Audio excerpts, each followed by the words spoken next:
As Pimlico Racecourse prepared for opening weekend, the Maryland racing community was stricken by the loss of a local icon.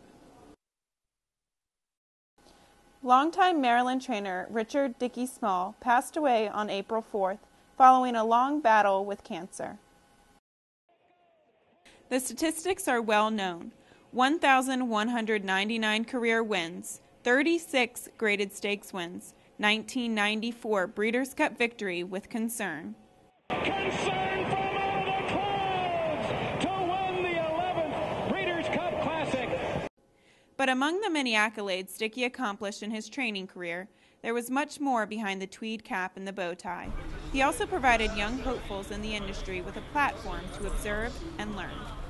You know, I came in and I had to go ask him for a job. One of the things that my sister made me do all by myself, so I was being a big girl. And I was so scared to death. But, so I go in and I give him this, like, seriously corny speech about how I can be the best. You know, meanwhile, like, really just scared to death that I will be absolutely not even good enough to gallop his horses. And, you know, I think he probably knew I was coming and was told, you know, here's this young girl that wants to gallop, blah, blah, blah. And so he was really great about it. And, you know, he was just like, yeah, sure, I got a job for you. And I left there, like, sweating beads. And, but, I mean, even from that introduction on, he's just always been somebody that, you know, I was always comfortable around, always, you know, wanted to be around. Many of the young hopefuls that came through Dickie's operation have similar anecdotes of his method of mentorship. His way of teaching you was by just kind of throwing you out there, and it was kind of the sink or swim method. And there were plenty of people that came through that sang. And that was what was so great about working for him, because he was one of those people that was willing to give you the opportunity to mess up. Whereas a lot of trainers, you know, they're so concerned about their horses and everything, which is completely understandable because, you know, we're all trying to make a living here and, you know, but to him, you could have been there for a couple of days, and if he wanted to, he'd put you on the best horse in the barn and wouldn't think twice about it.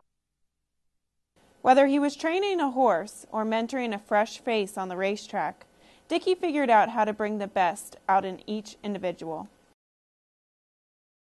Dickie treated all his horses as individuals. There was nothing set about the way he did things. All horses had their own personalities. All horses were individual, just like the riders he brought up.